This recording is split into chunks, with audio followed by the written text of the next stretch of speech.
My name is Michael East. I'm the Managing Director of the Eastcastle Management Group. What we're seeing in the marketplace, particularly from the consultancy side, is that the companies that are doing well, under a lot of pressure but doing well, are the companies that have concentrated in the last year or two on what the business they've had before and how they could do it better. It sounds like your great aunt talking, but that is what's happening. And so we've got lots of companies who've refocused their management, particularly refocused their product areas and make sure it fits the marketplace, and had a better understanding of what drives the customer. Companies that are not so good that we have to deal with are companies that say the sort of thing, it's worked for us before, why change it? And that attitude, which again sounds a bit old-fashioned, but it's truly out there, that a lot of companies are unwilling to do something new with what they've got. And that's a real issue for in the market at the present time. And the overall, I would say that the industry benefits at the moment because there are fewer startups, fewer new companies coming in, so people are less threatened in that regard. People are less willing to take risk and chance, and that's a good thing in business at the present time. And we've seen some risk and chance taken and it hasn't really worked.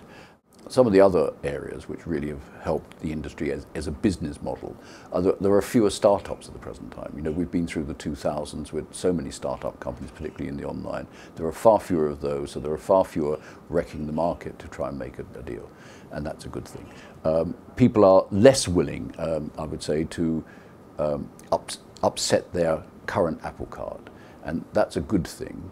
But at the same time, as I said earlier, if you do the same thing over and over again, as some companies are doing, then you're going to lose out.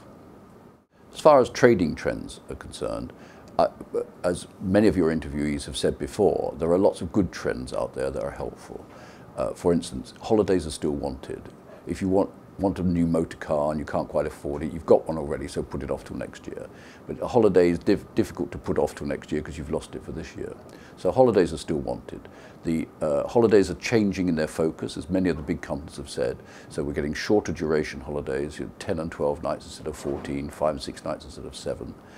We're getting all-inclusive holidays, which has been a huge success for many companies who've put that all in now. So people know when they're going away what it's going to cost largely to stay there. And that's really important. And we're getting companies that are making sure their product is different. And that's upgrading trading a lot. I have been asked many times what challenges the industry face at the present time, and they're obvious, you know, consumer spend issues, all of that side. And they will come and go and we'll all look after them.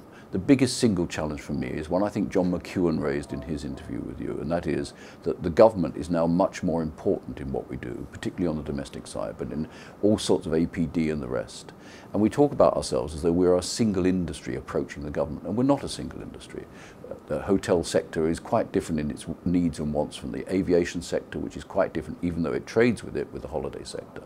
And so we're not a single industry approaching the government. We are very, very often in dispute with each other, with each other's bits. But getting them together with the government, because there is so much that can be done better at that level for the industry overall, I think is one of the great challenges. And ABTA have done some good work in this area, but a lot more must be done.